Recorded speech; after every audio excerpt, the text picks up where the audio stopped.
Were there times, and can you share a story with me, that you spoke up? You let management know how you feel. Yeah, my aunt passed away, and they were not trying to give me bereavement because, of course, we don't have a contract. We don't have anything that has language that they have to let me off. And I really needed to speak to my manager in regards to that, because that was close to home for me. That was, she was like my best friend. This is someone I talk to daily. And for me not to be a part of her service or even have that grieving time was hard. So it was almost like they wanted to give me a choice. Like, okay, are you calling out sick? Are you coming in?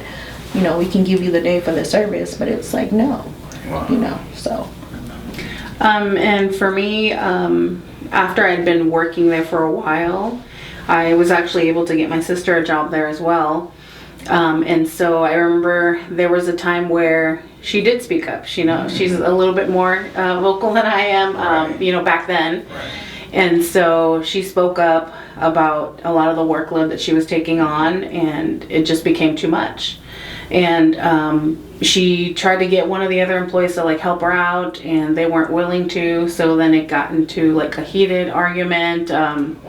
It came, to the manager finding out about it, and the manager just basically came to the office, asked her for her keys and told her that she was fired right then and there. And so that was just it was a very vivid memory for me, because I remember that there were instances where I felt the same way, like the job load was too much, and it just confirmed for me that I wasn't able to speak up, because if I did speak up, then my job could be next. And so I recall in that situation when the other employee spoke up and basically blamed her for something. My sister said, it's not true. I was willing to help her, but I also need help because my job load is becoming too much. But there was no steps of investigation. There was no disciplinary action followed. No warning given.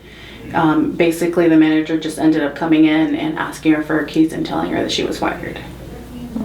And so that hit home for me, and it was very vivid, because I too felt that the job load was becoming too much, and had I spoke up, my job would have been next.